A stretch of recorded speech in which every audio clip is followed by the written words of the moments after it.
اور آپ کا شخصیت کا جو دبدبا تھا بہت تیز سے آپ بڑھ رہے تھے. بس 1-2 روز آپ رہے, اس کے بعد پھر لے گئیں اور پھر لائیں 5 سال کی جب حضور صلی اللہ علیہ وسلم ہو گئے, یعنی پھر مزید 3 سال کی جدائی رہی جناب آمنہ سے, اور 5 سال کے جب حضور صلی اللہ علیہ وسلم ہو گئے تو واپس لے آئیں. اب حضور کی شان دیکھنے کے قابل تھی, شان و شوکت دیکھتی رہ گئی جناب آمنہ. بہت سی کہانیاں دل کو یاد آ گئیں. 18 سال کی تھیں جب انہوں نے سنا تھا کہ میرا رشتہ عبداللہ سے ہو رہا ہے. بہت لوگ چاہتے تھے عبداللہ سے رشتہ کرنا, بڑے سردار جدوجہد کر رہے تھے, لیکن جب یہ معلوم ہوا کہ یہ خوش قسمتی میرے حصے میں آئی ہے تو اپنی قسمت کو برناز کر کے رہ گئی تھی کہ یہ بنو ہاشم سے انتساب کا شرف مجھے حاصل ہوا, یہ عبداللہ کے بیٹے سے انتساب کا شرف مجھے حاصل ہوا. بہت زیادہ. اب جب شوہر کو دیکھا تھا تو اور بھی فخر اور ناز ان کو ہوا تھا. ایسے وجیح شان و شوکت والا شوہر, لیکن اس کے بعد محروم ہو گئی. شوہر گیا, لوٹ کے نہیں آ سکا. اس کے بعد بچہ بھی زیادہ دن اپنے پاس نہیں رہا. چل بس 3 روز دودھ پلایا, اس کے بعد پھر صوبیوں کو دے دیا, اور اس کے بعد پھر یہ حلیمہ لے کے چلی گئی. کل بس ساری خوشیاں نچڑ آئیں گویا ان 6 دن میں فقط. اب یہ 5 سال کے بعد تشریف لائے حضور صلی اللہ علیہ وسلم. شیروں کا سا دبدبا آپ کے چہرے کے اوپر, پہاڑوں کا سا جلال آپ کے چہرے کے اوپر, دیکھتی رہ گئیں. آنسو روایت بتاتی ہیں اتنا روتی تھیں عبداللہ کی یاد میں, اور رونا چاہیے. بیوی یعنی جوان بیوی بالکل اتنا روتی تھی کہ آنکھیں, اور یہ صحت ان کی خراب ہو گئی تھی, بہت روتی تھی. لیکن 5 برس کے آنسوؤں کے بعد حضور کا چہرہ دیکھا تو مسکراہٹ آئی, جیسے کہ بادلوں کے بعد دھوپ چمک جائے. برسوں بعد تھوڑی سی مسکراہٹ آئی, اور سوچا لاؤ باپ کو تو دیکھا نہیں ہے, قبر دکھا لائیں باپ کی, اپنے بیٹے کو قبر دکھا لائیں. یثرب جائیں قبر دکھا لائیں. چانچے حضور صلی اللہ علیہ وسلم کو قبر دکھانے کے لیے عبداللہ کی لے گئیں جناب آمنہ. حالات کو دیکھتے جائیے, قدرت کس طرح سے تربیت کر رہی ہے حضور صلی اللہ علیہ وسلم کی. باپ کو دکھانے دے, ماں کا ساتھ نہیں رہا ہے. جب آئیں 2 سال کے بعد آئے, لے گئیں حلیمہ فوراً. اب آئے 5 سال کے بعد تو اب باپ کی قبر دکھانے لے جا رہی ہیں. یثرب پہنچی, اپنی کنیز ام ایمن کو ساتھ لیا. یثرب گئیں, وہاں جا کر دارالنابغہ ایک جگہ تھا, وہاں ٹھہری. حضور بس اس دور کے واقعات بتاتے ہیں کہ میں نے وہاں تیرنا سیکھا, میں نے وہاں نشانہ بازی سیکھی, میں نے وہاں گھڑ سواری سیکھی. اس وقت قلعہ تھا ایک, اس پہ آپ جاتے تھے. وہاں ایک حوض تھا, وہاں آپ تیرتے تھے جا کر. کچھ بچے تھے, ان سے آپ کھیلتے تھے. ایک بچی کا نام نفیس, آپ لیتے بھی تھے. وہاں ایک کچھ جانور عجیب سا تھا, اس کو آپ دیکھتے تھے, آتا تھا. کچھ دن رہے آپ وہاں, 1 مہینے سے بھی کم دارالنابغہ میں, یعنی وہاں کچھ روز آپ کے گزرے. اس کے بعد امی آمنہ ہر وقت روتی رہتی تھی. حضور پوچھتے تھے امی آپ اس کو روتی کیوں, اتنا آنسو کیوں بہاتی. حضرت آمنہ کے جو اشعار ہیں جناب عبداللہ کی یاد میں, جو دیوان میں موجود ہیں, کہتی ہیں کہ یثرب کی خاک میں عبد المطلب کا بیٹا دفن ہو گیا, لیکن کیا سورج دفن ہو سکتے ہیں؟ موت نے اس کو ہم سے چھین لیا, لیکن کیا دلوں سے چھین سکتی ہے؟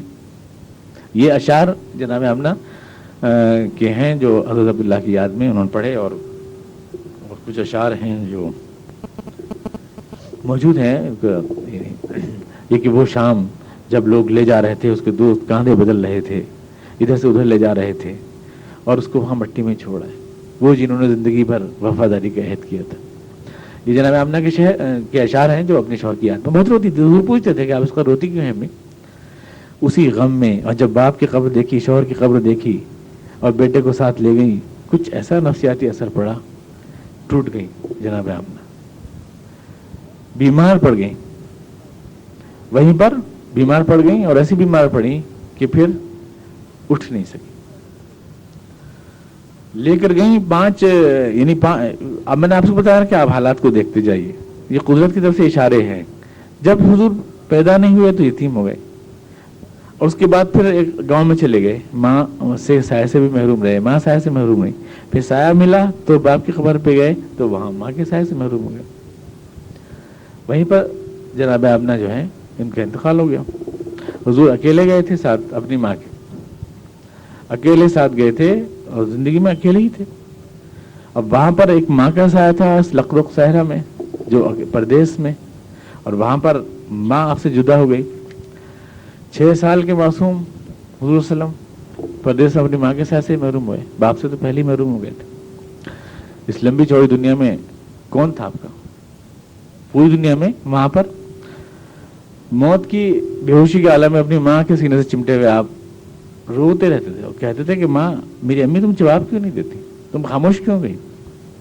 ہسٹری آف اسلام ایک انگریز ہسٹورین کتاب ہے, اس نے لکھا ہے کہ جب دفن ہوئے حضور اقدس یعنی جناب آمنہ کو دفن کیا, مقام ابا میں دفن ہوئی, جناب عبداللہ کے پاس ہی دفن کر دیا.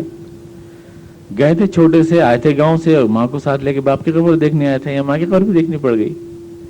لوگ دفن کر کے واپس ہوئے تو دیکھا تو محمد کہیں نہیں موجود نہیں تھے. کہاں گئے, کدھر گئے؟ لوٹ کر آئے تو دیکھا تو آپ اپنی ماں کی قبر کے اوپر کھڑے رو رہے تھے چپٹے ہوئے.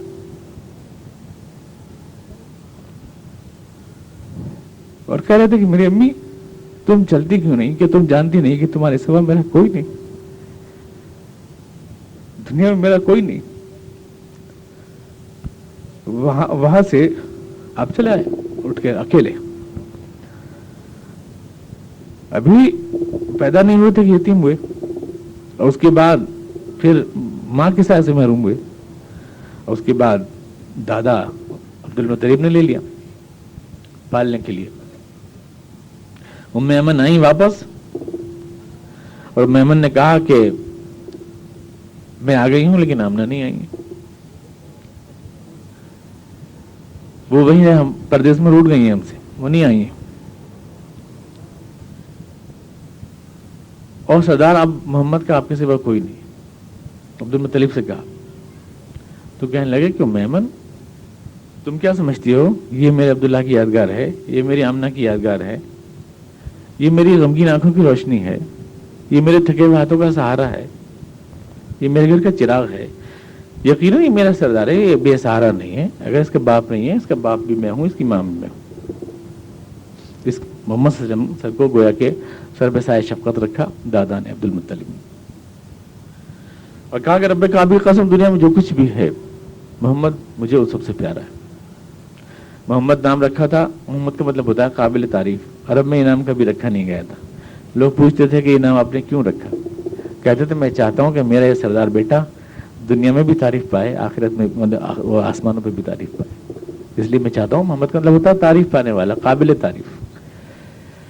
تاریخ نے عبد المطلب کی خواہش کا ایسا احترام کیا کہ شاید دنیا میں کروڑوں انسان, اربوں انسان پیدا ہوتے ہیں, مر جاتے ہیں, 1500 برس سے تو ایسا کوئی انسان نہیں پیدا ہوا جس کے لیے اتنی تعریفیں ہوئی ہوں, جس کی اتنے درود و سلام, جس کے لیے اتنے لوگوں نے نعتیں پڑھی ہوں, جس کے لیے اتنے زمزمیں گنگنائے ہوں. کوئی انسان بھی ایسا نہیں پیدا ہوا کہ اللہ نے فرمایا ورفعنا لک ذکرک, ہم نے اے محمد تمہارا نام سر بلند کیا ہے, تمہارا نام بلند کیا ہے. ہر جگہ تمہارے نام کی گنجار ہے, ہر جگہ تمہارے نام کی پکار ہے, اللہ کے نام کے ساتھ ان کا نام ہے ہر جگہ محمد.